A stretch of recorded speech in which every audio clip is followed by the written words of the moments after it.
नमस्कार भक्तों, एक समय की बात है। गांव में एक ठाकुर जी का भक्त रहा करता था, परंतु दुर्भाग्य से वो बहुत गरीब था। लेकिन उसने अपनी गरीबी को मिटाने के लिए तमाम प्रयास किए।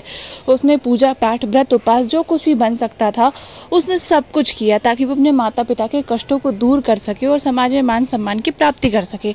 लेकिन इतना सब कुछ करने के बाद भी उसे फल प्राप्त नहीं हुआ। वो अपनी गरीबी को नहीं मिटा सका और उसके हाथ और इन्हीं सबसे परेशान होकर 45 वर्ष की अवस्था में उसने भगवान के मंदिर में जाकर उनसे कहा कि प्रभु, मैंने जिंदगी भर आपकी भक्ति की, आपकी पूजा पाठ जो कुछ भी बन सका सब कुछ किया, परंतु आपने मेरे हालात नहीं बदले। मैं आज भी उसी अवस्था में हूँ, उसी दुख में हूँ। इसलिए मैं आज से, अभी से आपकी भक्ति को त्याग रहा हूँ।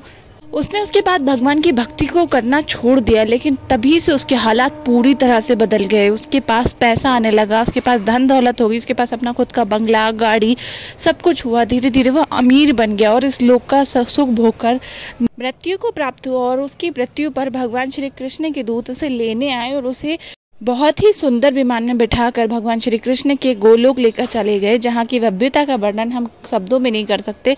वहाँ वह सुखी सुखी रहने लगा।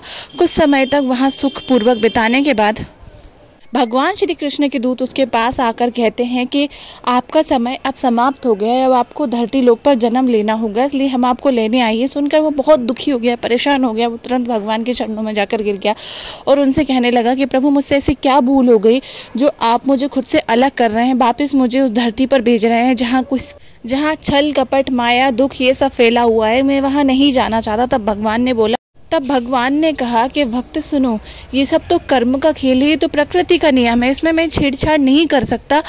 और तुमने मेरे जितने भी अच्छे कर्म किए थे अपने जीवन में, जितनी भी मेरी पूजा पाठ की थी, उसके बदले तुम्हें ही सुख मिला, धरती के लोक का सुख मिला और यहाँ गोलोक में रहने का सुख प्राप्त हुआ।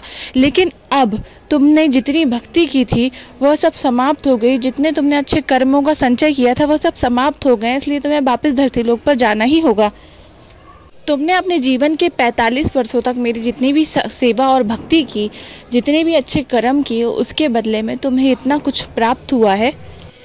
यह सुनकर वो भक्त बहुत दुखी हो गया और उस पल को कोसने लगा जिस समय उसने भगवान की भक्ति को त्यागा था, केवल मात्र उन छोटे मोटे दुखों के कारण, छोटी मोटी पीड़ाओं के कारण, जिसके बदले भगवान ने उसे अपार सुख दिया। भक्तों, आपके जीवन में भी जब भी दुख आए, जब भी परेशानी आए और जब भी आपको लगे कि भक्ति से कुछ नहीं मिल रहा, तो ये कहानी ज़रूर सुन लेना, क्योंकि इससे आपको ये पता चलेगा कि भगवान ने आपके लिए कितना अच्छा सोच के रखा है। और हम इस धरती लोक के सुख के लिए भगवान से लड़ते हैं, उन्हें बुरा भला कहते हैं।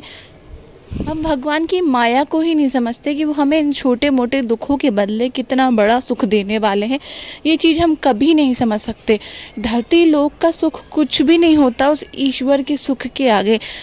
तो भक्तों, अगर आपकी नज़र में कोई ऐसा व्यक्ति हो जो इसी प्रकार से परेशान रहता है अपने दुखों के कारण, अपनी तकलीफ़ों के कारण, तो उस व्यक्ति को आप ये वीडियो ज़रूर भेजिए ताकि उसे सही मार्गदर्शन प्राप्त हो। धन्यवाद।